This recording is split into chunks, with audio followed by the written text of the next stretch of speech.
Oregon Trail. The Oregon Trail had a huge part in the westward expansion of the United States. The trail went from Independence, Missouri to the Columbia River in the Oregon Territory. It was started by fur traders, but then became a main route for the settlers migrating west. The Oregon Trail was a 2,000-mile route, and it took settlers about 6 months to complete by wagon train, about 15 miles a day.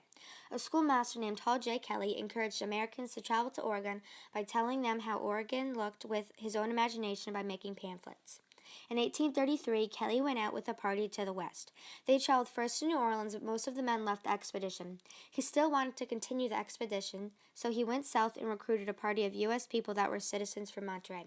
They went from Mexico to California. Kelly joined a trader named Ewing Young. He was moving into the Oregon country. He traveled north with the Ewing party in 1834.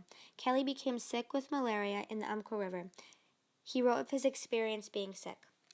Captain engaged an Indian chief to take me in a canoe 40 or 50 miles down the Umpqua. At first the chief declined, saying that the upper part of the river was not navigable. Finally, in view of a bountiful reward, he consented to try. The party arrived at Columbia River on October 27, 1834. Kelly went back to Boston.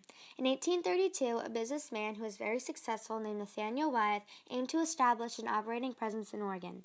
Nathaniel Wyeth wrote, "On March 10, 1832, I left Boston in a vessel with 20 men for Baltimore, where I was joined by 4 more. In 1834 to 1835, during the winter, Nathaniel Wyeth led a small expedition to Central Oregon. In 1812, a man named Robert Stewart pioneered the route in reverse. Robert Stewart wrote, "In 1811, the overland party of Mr. Astor's expedition from St. Louis to Fort Astoria under the command of Mr. Wilson Hunt of Trenton, New Jersey, although numbering 60 well-armed men, found the Indians so very troublesome in the country of the Yellowstone River. Emigrants followed the Oregon Trail across the Great Plains along Platte River through the South Pass of the Rocky Mountains. They traveled north and west along the Columbia River in the Oregon country. Emigrants used canvas-top wagons. The route allowed the early pioneers to migrate to the western United States.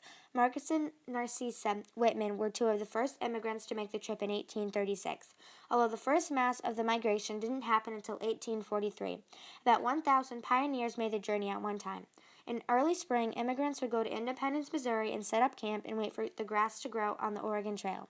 While the immigrants waited, they would get a lot of supplies. Most settlers traveled in farm wagons. The wagons had cotton covers with linseed oil to keep out rain. There were many incidents throughout the trip. There was a disease called chloria. Settlers realized as they traveled that their wagons were too full, so some walked the journey.